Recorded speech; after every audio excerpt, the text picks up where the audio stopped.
దేశ ప్రధాని నరేంద్ర మోడీ పిలుపు మేరకు విభజన భయానక స్మారక దినోత్సవాలను యూనియన్ బ్యాంక్ లీడ్ బ్యాంక్ ఆధ్వర్యంలో 3 రోజుల పాటు నిర్వహిస్తున్నట్లు union bank regional head Sai Manohar కాకి తెలిపారు. కాకినాడ తిలక్ వీధిలో గల యూనియన్ బ్యాంక్ కార్యాలయంలో విభజన భయానక స్మారక దినోత్సవ ఫోటో ప్రదర్శన కార్యక్రమం జరిగింది. కార్యక్రమానికి లీడ్ డిస్ట్రిక్ట్ మేనేజర్ వెంకటప్రసాద్ అధ్యక్షత వహించగా union bank regional head Sai Manohar కాకి ముఖ్య అతిథిగా పాల్గొని రిబ్బన్ కత్తిరించి ఫోటో ఎగ్జిబిషన్ను ప్రారంభించారు. ఈ సందర్భంగా సాయి మనోహర్ మాట్లాడుతూ దేశ విభజన సమయంలో 5 లక్షల మందికి పైగా దేశ పౌరులు మరణించారని, వారి త్యాగాలను గుర్తిస్తూ స్మారక దినోత్సవాన్ని జరుపుకుంటున్నట్లు చెప్పారు.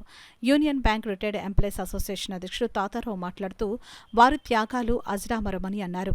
ఈ కార్యక్రమంలో bank manager Devaraju, retired employees deputy secretary Satyanarayana, assistant LDM Himairan, bank అధికారులు, సిబ్బంది, మహిళలు పాల్గొన్నారు.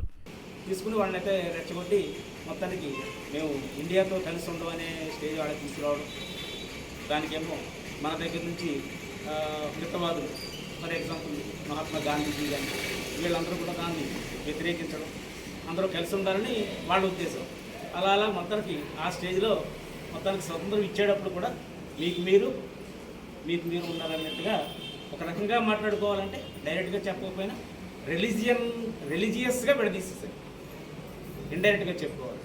ఆ స్టేజ్లో ఏమైందంటే మీకు అందరికీ తెలిసిందే, ఎవరైతే ఇస్లాం కావాలనుకుంటారో వాళ్ళేమో పాకిస్తాన్ వచ్చేయండి అని, వద్దనుకున్న వాళ్ళు ఇక్కడికి వచ్చేయండి అని అలాగా పెట్టేటప్పటికి ఇంకా దానికి టైం బౌండ్లో పెట్టి టైంలో వచ్చారని పెట్టేటప్పటికి ఇంకా ఇక్కడికి వెళ్ళాల్సిన వాళ్ళు వాళ్ళకి కన్వీనియన్స్ ఎలా దొరికితే అలా వచ్చేది కూడా జరిగింది. అక్కడి నుంచి ఇక్కడికి వచ్చేవాళ్ళు కానీ ఇక్కడి నుంచి అక్కడికి వెళ్ళేవాళ్ళు కానీ ఈ దీంట్లో రకరకాల గొడవలు వచ్చే కొంతమంది ట్రైన్లు, మనకు ఫోటో ఎగ్జిబిషన్లో కూడా చాలా మంచి ఫొటోస్ పెట్టడం జరిగింది. ట్రైన్ మీద ఒక్కో ట్రైన్ మీద వేల కొలది మనుషులు ఒకే ట్రైన్ మీద వచ్చేయాలి, ఏదో రకంగా ఇండియా వచ్చేయాలి, అది ఏదో రకంగా పాకిస్తాన్. ఆ దీంట్లో ఏం జరిగిందంటే మనకు తెలిసిందే, రకరకాల దోపిడీలు టైప్ దోచేయడాలు, హత్యలు, అలా దగ్గర అంతా 5 lakhs లైఫ్స్ పోయినాయి అని చెప్పేసి అంత దారుణమైన. ఇంకా చెప్పాలంటే అంటే ఇది అప్రస్తుతమే ఆ విషయం చెప్పడం అనేది. ఆ దీంట్లోనే అదే బేస్ చేసుకునే ఒక రకంగా చెప్పాలంటే మనం మహాత్మా గాంధీని కూడా పోవు, అదే రీజన్ కదా. ఇక్కడ ఎవరైతే అతివాదులు ఉన్నారో ఏదైతే ఆయన సపోర్ట్ చేయలేదు దానికి వాళ్ళు సెపరేట్ అవ్వకూడదు, దాన్ని వ్యతిరేకించే వాళ్ళే కదా ఆఖరి జరిగింది. అంటే అంత స్టేజ్కి వెళ్ళిపోయిందని చెప్తున్నా ఆయన.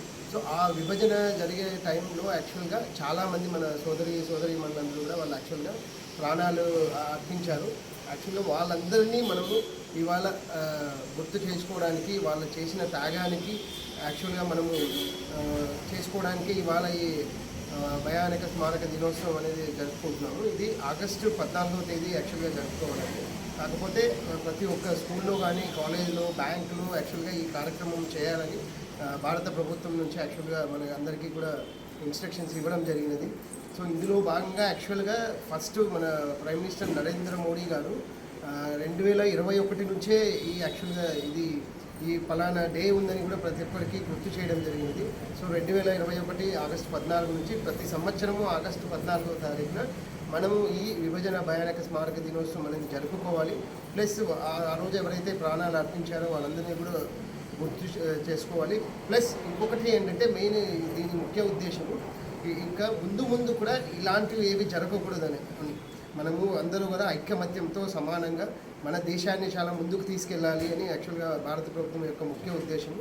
ఇంకొకటి ఎల్లుండి మనము 78వ స్వాతంత్ర దినోత్సవం కూడా జరుపుకుంటున్నాము.